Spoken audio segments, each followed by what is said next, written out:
Mistakes Were Made by Sharp Spark. Adapted for audio by Present Perfect. Starring Emogak as Rarity, Gina M. as Applejack, Kate Bug as Applebloom, and featuring Snoopy Stallion as the bartender. Narrated by Present Perfect.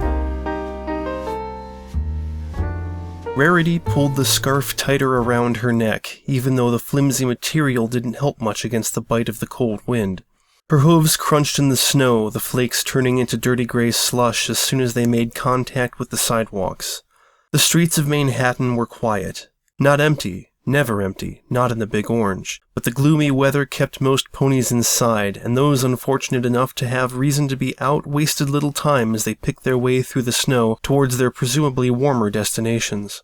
Rarity almost missed the bar. The entrance lay down a half-stair, shrouded in shadow, and the neon open sign that directed ponies that way had burnt out all of its letters except P. She stood at the top of the steps, looking down at the battered door and wondering what she was doing. It hadn't been the first time this night she had asked herself that. She put her doubts aside and moved onwards, pushing open the door to find the interior of the place dimly lit and shabbily furnished. Her eyes swept across the premises, taking in the scarred pool table and beaten-up jukebox before they settled on the row of stools at the bar. There was only one customer tonight. She took a deep breath and approached the bar. Is the seat taken? Applejack didn't look up. It's all yours. Rarity sniffed, brushing a hoof against the stained surface of the stool and gingerly seated herself there. The bartender sauntered up, a stallion with a stringy black mane. Could I get a cosmopolitan? It earned a dry chuckle from Applejack and a squinty glare from the bartender, but he backed off, digging through a cabinet for an appropriate glass. Rarity leaned one foreleg on the table, resting her head on her hoof as she gazed toward the orange mare beside her. Time had worked its toll on her old friend, she saw, even though Applejack looked in a way tougher than ever. Years of farm labor out in the sun had faded her to an even lighter shade of orange, but hard muscles still moved under the surface of her coat. Her hair was pulled back in its normal style, longer than ever, and Rarity was surprised to see a streak of silver prominent in the straw-colored blonde. Not too surprised that the farm mare didn't hide it, though. Applejack was never one for concealing the truth, and it was clear she took a certain degree of satisfaction in the authority it provided. But even though the details had changed and it had been years now since they had last met, she had no doubts. It was the same old Applejack. A pang hit Rarity hard, causing her lips to twist in some emotion she feared to name. Yes, Applejack, who still somehow had the power to draw her out into the cold streets, searching from dive bar to dive bar for even the chance of her presence. Applejack, the mare that she once was certain that she knew inside and out, and yet who had always been able to effortlessly surprise her. Applejack, the mare that once strutted through the doors of Rarity's old boutique a lifetime ago to turn her world upside down.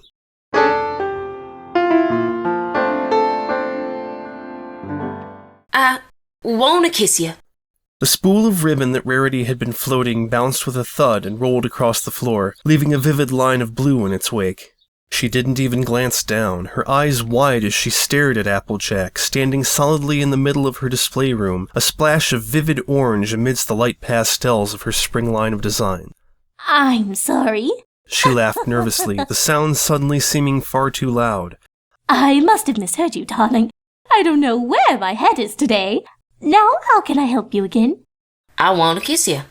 Rarity's mouth opened, but no words came out. For some reason, the realization that abruptly struck her was that Applejack wore a flower tucked into the band of her hat. She recognized the kind from her yard, one of the colorful blossoms that sprung up as not much more than weeds, but which she always let linger out of an appreciation for their beauty. What? Her eyes drifted down to Applejack's face, where she expected a smirk, some kind of gotcha. Instead, she found a certainty behind them that made her suddenly keen to look at the floor again, or glance over to make sure her ponykins were all in order, or, quite frankly, anywhere else. Aw. Applejack took her hat off. Don't make me say it again. She shook her head gently in a motion that resettled her golden ponytail against her neck, and then held her Stetson to her chest as she calmly stood there in the middle of Rarity's boutique. That's a rather sudden thing to spring on some pony. Could be. Applejack grinned. But I'm not the type of mare to make things complicated. I say what I mean, and mean what I say. She hesitated. A hint of uncertainty crept into her expression. I know I ain't your traditional prince, but hey, compared to you, I'm not so much to look at. Rarity's eyes snapped up, a frown on her mouth. No, you are... Applejack raised a hoof to cut her off. That's not to say I don't take care of myself, and I'm right proud of that. Meant it more of a compliment to you. I like your rares, and I want you to know that, straight up. Might be that you could see yourself feeling the same way. Despite her best efforts, Rarity felt her cheeks growing warm. Applejack had always had a way of making her flustered, but she hadn't expected something like this. What if I were to say I didn't like mares? Applejack placed her hat back on her head and looked at her with those green eyes, the feeling behind them unreadable. Are you saying that? Rarity swallowed the lump in her throat. Her lips pursed. Applejack, darling, you know I think the world of you. Really, I do. But I worry what you are asking will be a terrible mistake for both of us. Maybe so. A smile crossed Applejack's face. But that ain't the same thing as saying you're not interested. Rarity looked up as she heard hoofsteps. Applejack slowly walked forward, that damnable smirk still on her face. She stopped only inches away, and Rarity shivered, surprised to find that she had been expecting more. What's the worst that could happen? Rarity bit her lip. It could ruin our friendship. Maybe. Rarity could practically feel Applejack's breath against her own lips. On the other hoof, I'm a pretty darn good kisser if I do say so myself. One of Rarity's eyebrows raised, and she met Applejack's gaze. I find that hard to believe. A country bumpkin like you? Applejack smiled, remaining silent. In a sudden change, Rarity found herself unable to look away from the green eyes filling her vision. Rarity swallowed again. Someone so rough. Her hoof reached forward to brush against Applejack's forelegs, lingering on the farm mare's muscles. So unrefined. She moved forward, her muzzle drawing even closer to Applejack's, until she could feel the other mare's breath against her own. Applejack, darling, are you lying to me? Applejack was solid as a stone, unyielding. You want me to prove it? Her voice sent a flutter through Rarity's whole nervous system. You just say the word, Sugar Cube. A lady should never have to ask. And then their lips met. Applejack wasn't lying. Not at all.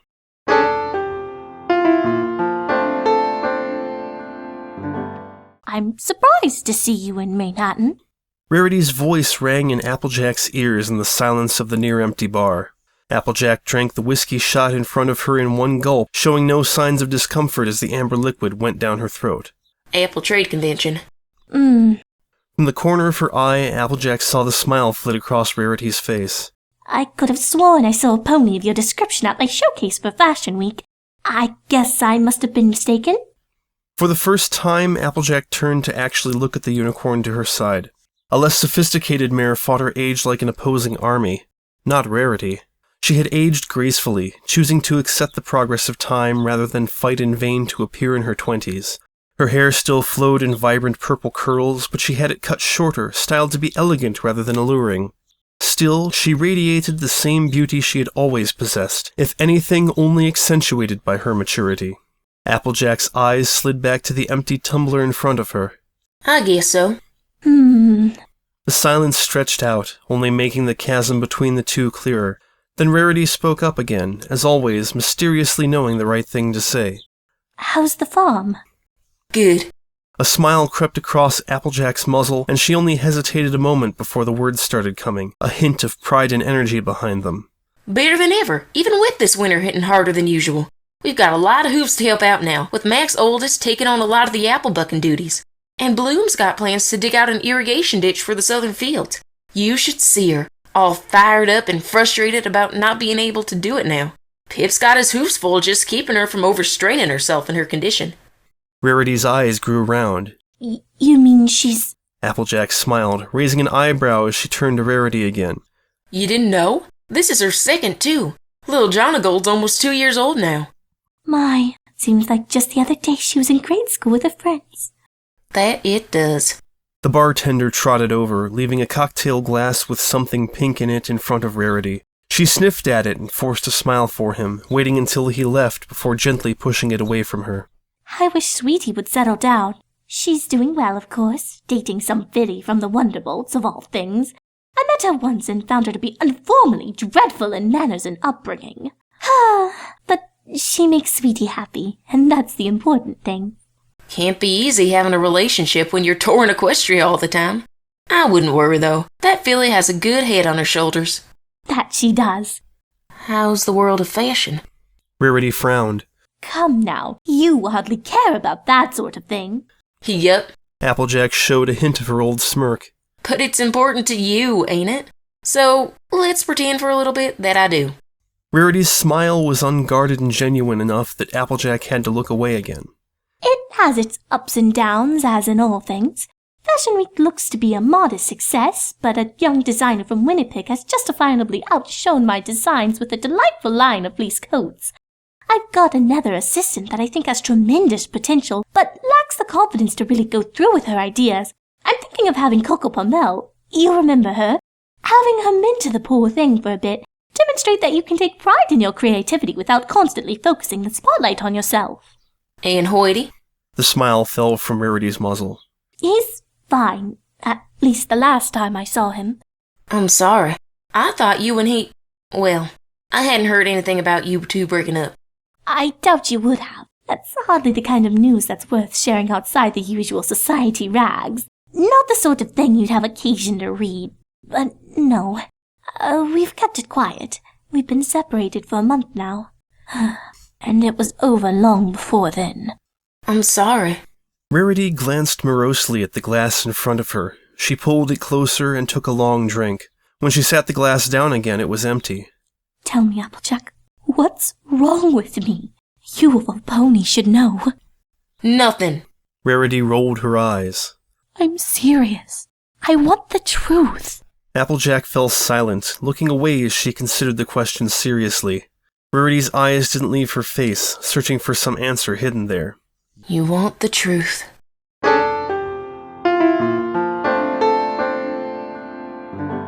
want you to kiss me, you ungrateful brute! Applejack stopped stock still. She took a deep breath, refusing to turn around and answer. Instead, she resumed moving forward, stomping as she made her way into the relative cool of the barn and grunting with effort as she bucked the hay bale on her back off with a little more force than necessary. It thudded into the far wall, and she wheeled around, sweat still slicking her coat as she glared the unicorn down.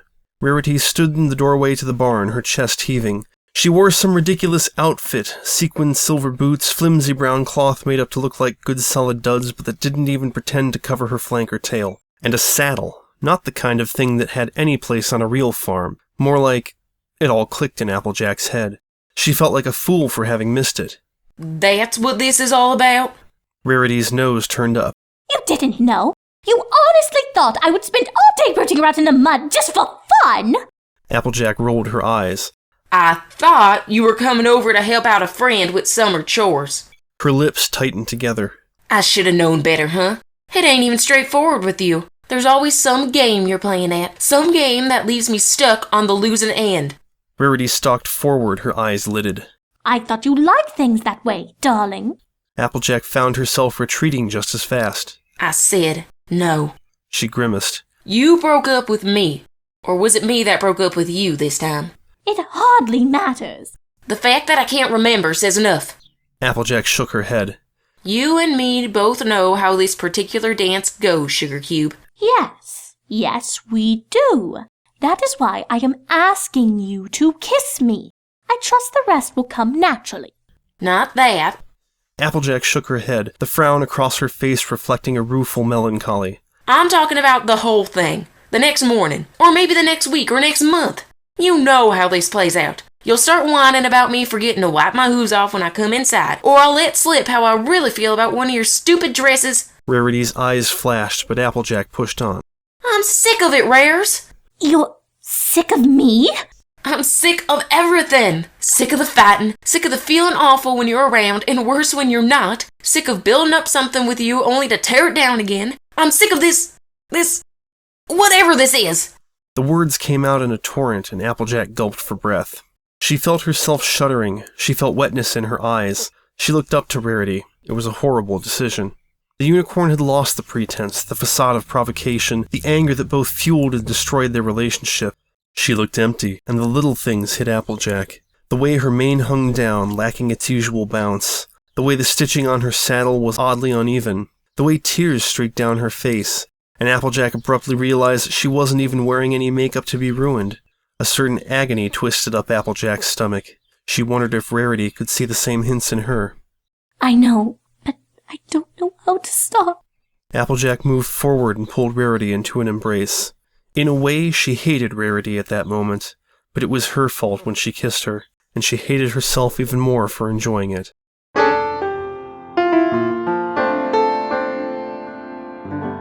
It's the truth. There ain't anything wrong with you. Rarity ran her hoof around the rim of the glass in front of her, expression vacant. Then tell me why my love life is one unmitigated disaster after another. I'm no fool. There's one constant in all my failed relationships. Me. An opponent who don't think you're worth the moon and the stars is a fool, and don't deserve you to begin with. Applejack reached out with one hoof to rest it against Rarity's shoulder. Rarity shivered at the touch. You're gonna find some pony, Rarity. Some pony who loves you for you, and will treat you the way you deserve to be treated. Rarity gazed at Applejack, looking for something in her eyes. What if I found that pony already, but I managed to screw everything up? What then? Applejack grinned. Well, I always told you should have been nicer to that blue bud fella. Rarity couldn't help but let out a bark of laughter, leaning forward to rest her head against the wooden counter as the bartender looked up and glared with suspicion at the two of them. Thanks, Applejack. I needed that. Applejack's smile faded into a hint of melancholy. Anytime. So tell me. A sly look crossed Rarity's face as she rolled her head to the side to peer at her friend. How about yourself? Any mare of note you want to tell me about? Applejack shook her head. You know me. I've got a farm and family to take care of. I don't have time for that sort of thing. Sounds like farm and family are doing quite well on their own these days. Surely you are allowed some happiness as well? A flash of pain crossed Applejack's face. I think that train left the station a long time ago. They both stiffly turned to stare forward, unable to meet one another's eyes. Where did we go wrong, Applejack? Might as well ask where we went right. Didn't you say from the very beginning it was always a bad idea? Maybe so, but we certainly had some times. Yeah, I reckon we did. Another silence stretched out, but the chasm between the two had drawn shut. It was something more quiet that bound them together in a shared reminiscence. Sometimes I look back at everything that happened and can't help but see so many things I wish I could change. How I could have acted differently or spoken up instead of remaining quiet. Or perhaps most of all, times when I should have simply kept my mouth shut, you know? How I could have been a different pony, and perhaps things might have turned out better. Do you ever do that? Applejack frowned. Nope. I see. No, I think things happen for a reason. I didn't love you because of what you did or said. I loved you because of who you are, and I don't think I could have been happy with some pony else. That's... Rarity discreetly wiped at one eye. Thank you, Applejack. Of course. You having a smoking hot flank didn't hurt either. Rarity lightly pushed Applejack's shoulder, frowning in mock disapproval as the other mare chuckled. You always do have to ruin perfectly lovely moments. I think I understand you, though. I'm sure you've not forgotten all the stupid decisions I made, too. But I wouldn't change a single one of them if it meant losing what we shared.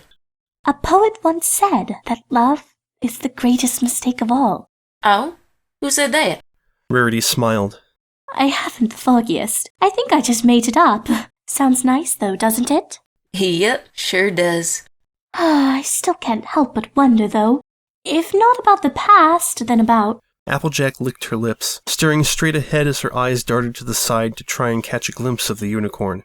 She tensed, her mouth opening, words on the tip of her tongue, and then her shoulders slumped as she raised a hoof to wave the bartender over with another shot of whiskey. She didn't drink it, just stared down into the glass as if it held some kind of answer. A plaintive look crossed Rarity's face as she opened her mouth, looking to Applejack, but the other mare wouldn't meet her eyes. Rarity turned away again, raising her hoof to hide her mouth. I should be going. Applejack kept her eyes focused on the whiskey. A few bits clinked on the wooden counter, and then Applejack heard hoofsteps. They halted for a moment that seemed to take forever, and then the door creaked open and shut again. Applejack let out a breath she didn't know she was holding. Her forehead thudded against the countertop as her eyes squeezed shut. The memories came to mind unbidden, as many of them bad as good, but they were hers. Theirs. And then one final memory came, one that didn't have Rarity in it at all.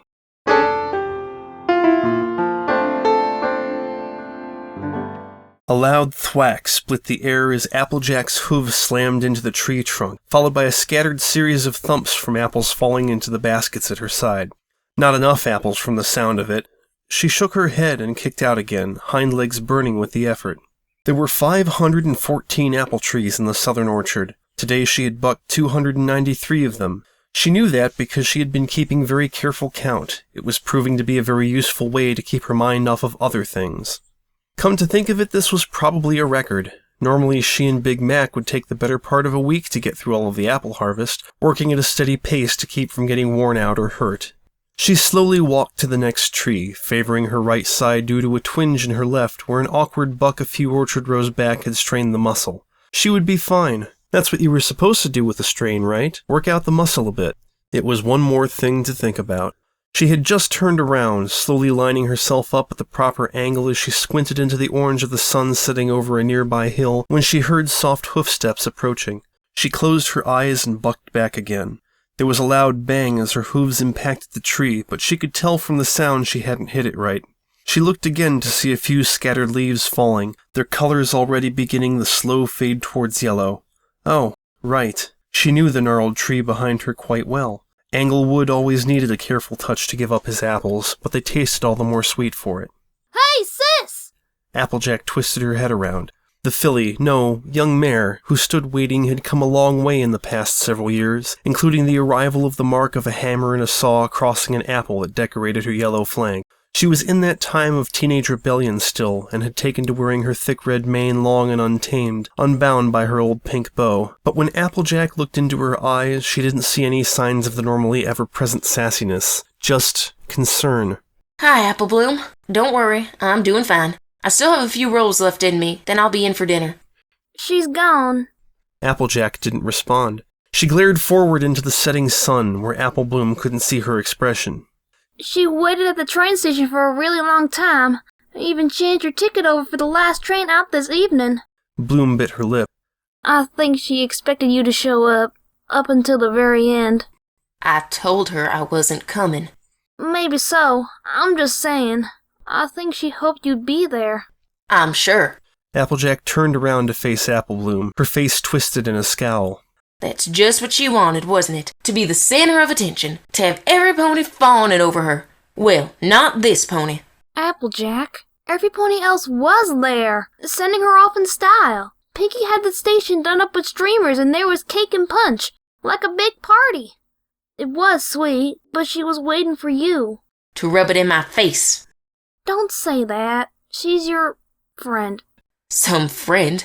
I wasted 5 of the prime years of my life on that mare, and what do I have to show for it? Good riddance, I say. You don't mean that. Applejack rounded on her, something blazing so bright in her eyes that Bloom took an involuntary step backwards.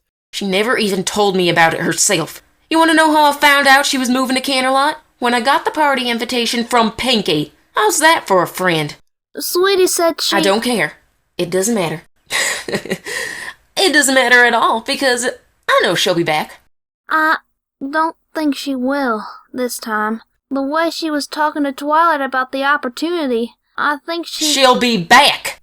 Applejack realized only too late how loud the words had come out. Her face flushed red and she turned away again, lining up another kick on old Englewood. She always comes back. Always has, always will. That's how this works. And if she doesn't... Then I'll be better off, won't I? Applejack's hooves slammed into the tree with a deafening crack. Apples rained down and she trotted away, not even looking back at the permanent scar she had just etched into the trunk.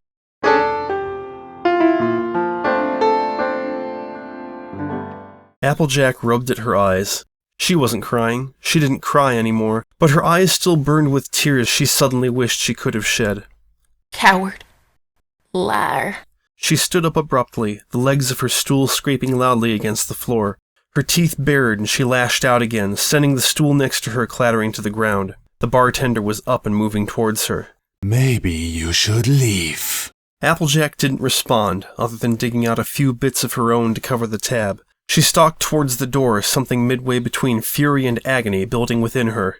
The cold of the night washed over her like she just jumped headfirst into a lake. It made her head feel sharper, more clear. It made her realize even more what a fool she was.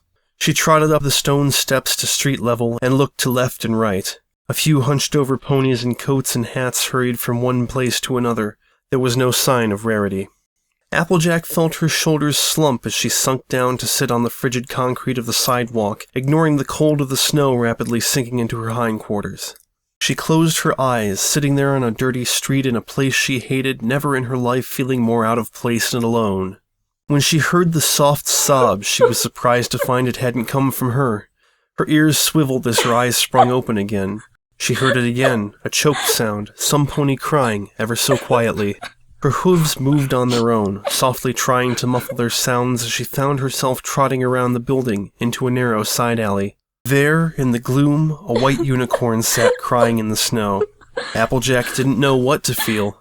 The cold outside had sunk into her very bones, into an emptiness inside her that she felt more acutely than ever. Rarity looked up at her, rubbing her eyes.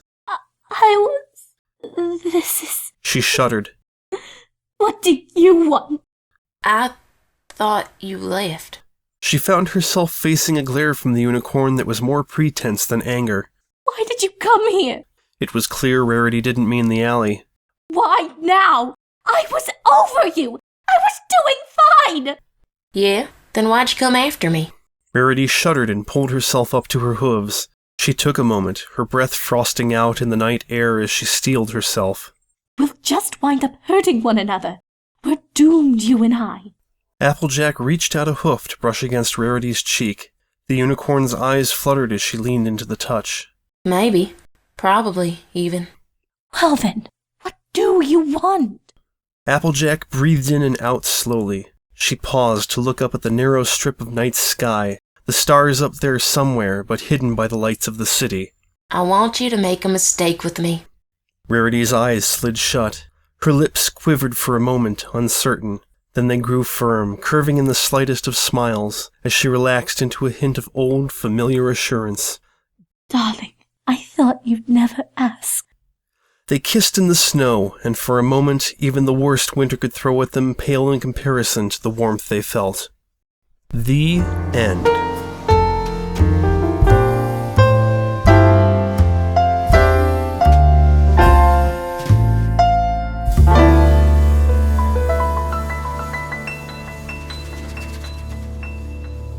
I don't normally do postscripts on my readings, but I wanted to on this one. First, I wanted to thank Gina M, Emo Gak, Kate Bug, and Snoopy Stallion for lending their voices to what is my first fanfiction collaboration. I want to thank Sharp Spark for giving me the go-ahead to adapt this for audio. What that means, when I said in the beginning that I adapted this for audio, I took out a lot of the she said with a hint of something in her voice, she whispered, and I let the VAs do that, because if you've got good voice actors in a reading, you don't really need most dialogue tags unless they're action. So I took all of those out, so you're actually getting a little bit less of the text than you would if you had read it. But these VAs, they're fantastic, so you're not really missing anything.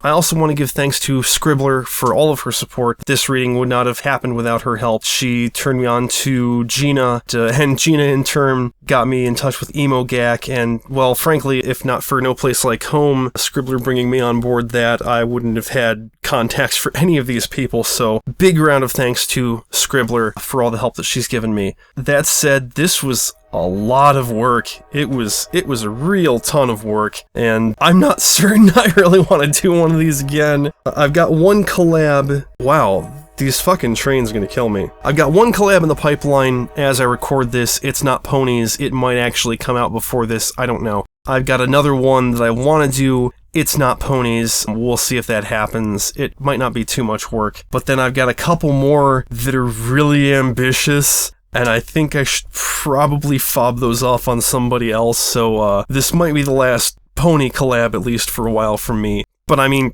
you know, who do you think I am? I'm not Scribbler over here. This is not what I do. But thank you for listening, thank you for sticking through this end blurb, and stay tuned for outtakes, and not just mine. Thanks a lot. She didn't even glance down, her eyes wide as she stared at Applejack. Fuck me. She didn't even glance down, her eyes wide as she stared at Applejack. Are you fucking kidding me? Amanda Bloom! The way she was talking to Twilight at the, bleh. The way she was talking to Twilight at the, bleh, bleh. A splash of vivid orange amidst the light. But I'm not the type of mayor to make things complicated. I mean what I say, and say what I mean. And I said that line backwards. Awesome. For some reason, the realization that abruptly struck her. Could I get a cosmopolitan? Are you saying that? Oh, yeah. That's not to say I don't blah blah. Rarity looked up as she heard footsteps. That was not a footstep. Always have to ruin perfectly. I'm sorry. Now I'm ruining the perfectly lovely moments with my not being able to speak English. And a saddle. And not in my real voice now. I like your rares, and I want you to know that, straight up. Might be bad. Ugh, I can't read. It's too early. It's the only time I have. You and me both know how this particular dance goes, Sugar Cube. Yes, we do. That is why I am asking you to kiss me. I trust the rest will come naturally. By which I mean fucking. Lots and lots of sweaty fucking in this barn. Not that. Better than ever. Even with this winter hitting harder than... Ugh. Sorry. Thanks, Applejack. Thapplejack. Any pony who think you're not worth... blah blah blah. Countryisms? How about yourself? Any mare of note you want to tell me about? Cursed filly fooler. You know me. I've got farm and family to take care of. I don't have time for that sort of thing. They both stiffly turned to stare forward, unable to beep. Hey, sis. Applejack twisted her head around, and then she died. But when Applejack looked into her... Maybe you should leave, Commander Shepherd Jack. Maybe I should leave. We'll just wind up hurting one another. We're doomed, you and I. I'm doomed too, Rarity. Because there's trains.